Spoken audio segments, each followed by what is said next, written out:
Ao redor do mundo, a camisa 10 é o sinônimo absoluto do craque do time. E em Copas do Mundo, essa numeração ganha um peso ainda maior, muito por conta de um homem chamado Pelé. Mas o que quase ninguém sabe é que o rei do futebol só vestiu a 10 por um puro acaso do destino. Se a história tivesse corrido um pouquinho diferente, o místico número do maestro do futebol poderia ser outro.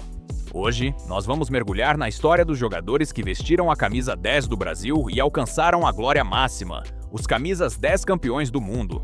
Uma trajetória cheia de genialidade, reviravoltas de bastidores, sorte, superação e sacrifícios que moldaram a história do futebol brasileiro. Para começar, precisamos voltar ao futebol bem antigo, onde a numeração nas camisas simplesmente não importava e quase nenhum lugar do mundo utilizava. Nas primeiras Copas do Mundo, de 1930 até 1938, o Brasil entrou em campo sem um camisa 10, sem um camisa 9 e sem um camisa 11. Os times jogavam sem identificação numérica nas costas.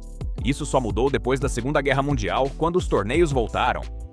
Foi justamente na Copa de 1950, jogada aqui no Brasil, que os jogadores entraram em campo com números fixos pela primeira vez na história dos mundiais. Foi então que chegamos a 1958, na Suécia, o ano em que o destino mudou o futebol para sempre. O Brasil vinha do trauma de ter perdido a Copa de 50 em casa e de ter feito uma campanha confusa em 54. Para o Mundial na Europa, a delegação brasileira montou uma estrutura profissional inédita, levando médicos, dentistas e até psicólogos. Porém, em meio a tanta organização, a Federação Brasileira cometeu um erro amador. Esqueceu de enviar a lista com a numeração oficial dos jogadores para a FIFA dentro do prazo. Diante da bagunça, um dirigente uruguaio chamado Lorenzo Vilizio, que trabalhava no comitê organizador, pegou a lista de inscritos e distribuiu os números de forma totalmente aleatória, sem consultar ninguém da comissão técnica do Brasil. O nosso goleiro Gilmar acabou pegando a camisa 3. O zagueiro mestre Nilton Santos ficou com a 12. E a histórica camisa 10 caiu, por puro capricho do sorteio, nas mãos de um garoto de apenas 17 anos que viajava como reserva e se recuperava de uma lesão no joelho. O nome dele era Edson Arantes do Nascimento, o Pelé. Se o dirigente uruguaio tivesse dado a camisa 1 ou a camisa 5 para o Pelé, hoje o símbolo do craque mundial seria outro. Mas a 10 caiu nele. Pelé perdeu os 2 primeiros jogos da fase de grupos por causa do joelho machucado. Sua estreia aconteceu na terceira rodada, contra a poderosa União Soviética do lendário goleiro Lev Yashin. Mas foi no mata-mata que o garoto da camisa 10 chocou o planeta. Nas quartas de final, contra o país de Gales, o jogo estava incrivelmente truncado. Foi aí que Pelé marcou seu primeiro gol em Copas. Ele recebeu de costas na área, deu um lençol seco e desconcertante no zagueiro e, sem deixar a bola cair, chutou para o fundo da rede. Na semifinal contra a França, o Brasil enfrentava o time do artilheiro Just Fontaine. Pelé simplesmente destruiu a partida marcando um hat-trick, 3 gols em um intervalo de 20 minutos no segundo tempo. Na grande final, contra os donos da casa, a Suécia, o camisa 10 imortalizou de vez o número. Ele marcou um gol antológico ao matar a bola no peito dentro da área, dar um chapéu espetacular no zagueiro e chutar de primeira. Nos minutos finais, ainda fez outro de cabeça. O Brasil era campeão do mundo pela primeira vez e a camisa 10 virava um patrimônio sagrado do futebol. 4 anos depois, em 1962, no Chile, o cenário era completamente diferente. Pelé já era o melhor jogador do mundo incontestável e a camisa 10 era vigiada de perto por todas as defesas. Na estreia contra o México, ele provou o seu status. Deu uma assistência milimétrica para o gol de Zagallo e depois marcou um golaço típico de rei, driblando 4 defensores antes de tocar na saída do goleiro. Tudo indicava que seria mais uma Copa de domínio absoluto do camisa 10. No entanto, no segundo jogo da fase de grupos contra a Tchecoslováquia, o drama bateu à porta. Ao dar um chute de longa distância, Pelé sofreu uma grave lesão muscular na coxa. Naquela época, o regulamento da FIFA não permitia substituições durante a partida, então o rei teve que ficar andando de um lado para o outro em campo, fazendo número, sem conseguir correr.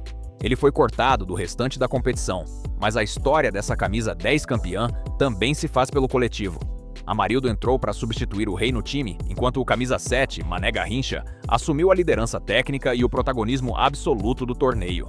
O Brasil superou a ausência do seu maestro e conquistou o bicampeonato mundial, provando que o peso daquela geração ia além de um único homem. Em 1970, no México, o mundo testemunhou o ápice da história da camisa 10. Após o fracasso da seleção em 1966, onde Pelé foi caçado violentamente em campo, o rei chegou a dizer que não jogaria mais Copas. Mas ele voltou para o seu último ato. O técnico Zagallo montou um time lendário onde escalou juntos 5 jogadores que eram os camisas 10 em seus respectivos clubes. Pelé no Santos, Tostão no Cruzeiro, Rivelino no Corinthians, Gerson no São Paulo e Jairzinho no Botafogo. Mas na seleção, a 10 amarela tinha apenas um dono. Foi nessa Copa que Pelé cometeu algumas de suas maiores genialidades, ironicamente em lances que não terminaram em gol. Contra a Tchecoslováquia, ele arriscou um chute do meio de campo que encobriu o goleiro e passou raspando a trave. Contra a Inglaterra, desferiu uma cabeçada perfeita que parou na defesa do século feita por Gordon Banks. E contra o Uruguai, na semifinal, deu o drible de corpo mais famoso da história, passando pelo goleiro Mazurkiewicz sem nem tocar na bola. Na finalíssima contra a Itália, no Estádio Azteca, Pelé abriu o caminho para o título. Ele subiu no terceiro andar, parecendo flutuar no ar, e cabeceou firme para abrir o placar. O Brasil goleou por 4-1, conquistou o tricampeonato definitivo e Pelé se despediu das Copas. O peso que ele deixou na camisa 10 foi tão absurdo que, a partir dali, vestir esse número virou sinônimo de uma cobrança quase insuportável. O Brasil passou por um longo jejum de 24 anos sem conquistar o mundo e a redenção finalmente veio em 1994 nos Estados Unidos. O escolhido para herdar a camisa 10 naquele ano foi Raí, o grande maestro do São Paulo de Tele Santana que havia conquistado o bicampeonato mundial de clubes.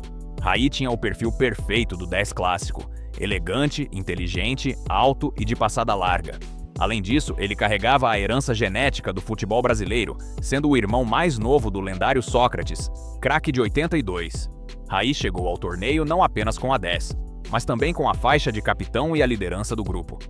Na estreia contra a Rússia, ele assumiu a responsabilidade e marcou, de pênalti, um dos gols da vitória por 2-0. No entanto, o futebol nos Estados Unidos estava extremamente físico e intenso. O rendimento técnico de Raí caiu nos jogos seguintes contra a Iugoslávia e a Suécia. Diante disso, o técnico Carlos Alberto Parreira tomou uma das decisões mais corajosas e polêmicas da história das Copas. Barrou o camisa 10 e capitão do time antes das oitavas de final, colocando o dinâmico Mazinho no meio de campo para aumentar o poder de marcação. Raí deu uma demonstração gigante de profissionalismo e espírito de grupo. Ele aceitou a reserva sem dar uma única declaração polêmica, continuou apoiando o elenco nos bastidores e viu, do banco de reservas, a dupla Romário e Bebeto brilhar na campanha do tetracampeonato. Mesmo terminando o torneio no banco, Raí gravou seu nome como o camisa 10 daquela conquista histórica. 8 anos depois, na Copa de 2002, realizada na Coreia do Sul e no Japão, a camisa 10 encontrou um de seus donos mais brilhantes e, ao mesmo tempo, mais subestimados da história, Rivaldo. O meia pernambucano vivia o auge técnico de sua carreira no Barcelona, mas a seleção brasileira chegou ao Mundial completamente desacreditada, tendo se classificado com imensa dificuldade nas eliminatórias. Toda a atenção da imprensa mundial e a pressão da torcida estavam voltadas para Ronaldo Fenômeno, que tentava dar a volta por cima após anos de graves lesões no joelho. Essa divisão de atenções deu a Rivaldo a liberdade ideal para desfilar o seu futebol genial. O camisa 10 fez uma Copa do Mundo perfeita, marcando gols em 5 jogos consecutivos na competição. Ele balançou as redes contra a Turquia na estreia, contra a China, contra a Costa Rica, garantiu a vitória contra a Bélgica nas oitavas e marcou o gol de empate crucial contra a Inglaterra nas quartas de final. Na grande final contra a Alemanha do goleiro Oliver Kahn, que havia sido eleito o melhor jogador do torneio antes mesmo da partida, Rivaldo foi o cérebro do título. No primeiro gol, ele soltou uma bomba de fora da área que Kahn não conseguiu segurar, gerando o rebote para Ronaldo abrir o placar. No segundo gol, Rivaldo recebeu um passe na entrada da área e fez um corta-luz genial, deixando a bola passar entre as suas pernas para enganar toda a defesa alemã e encontrar Ronaldo livre para decretar o pentacampeonato. O próprio técnico Luiz Felipe Scolari declarou mais tarde que Rivaldo foi o melhor jogador do Brasil naquela Copa. De Pelé em 58 até Rivaldo em 2002, a camisa 10 do Brasil foi vestida por homens que souberam suportar o peso gigantesco do manto e liderar o país rumo ao topo do mundo. Atualmente, o nosso 10 é o Neymar Júnior, que assumiu a pesada camisa 10 em 2013, logo antes da Copa das Confederações, a pedido do técnico Luiz Felipe Scolari. A partir dali, Neymar se juntou a Pelé como os únicos jogadores na história do país a vestir a camisa 10 da seleção em 3 Copas do Mundo consecutivas: 2014, 2018 e 2022. Embora tenha enfrentado lesões dramáticas que interromperam o seu caminho, como a fratura na vértebra em 2014 e o problema no tornozelo no Catar, Neymar se tornou o maior artilheiro da história da seleção masculina em jogos oficiais, superando o próprio Rei Pelé em estatísticas da FIFA. Ele carrega todo o talento, a pressão de uma nação e a esperança de se juntar a essa galeria seleta de camisas 10 que ergueram a taça mais cobiçada do planeta. Quem você acha que foi o maior camisa 10 da seleção depois da era de Pelé? E quem será o próximo a assumir a responsabilidade de buscar o Hexa? Deixe sua opinião nos comentários e não se esqueça de se inscrever no canal para não perder nenhuma das nossas histórias do futebol mundial. Até a próxima!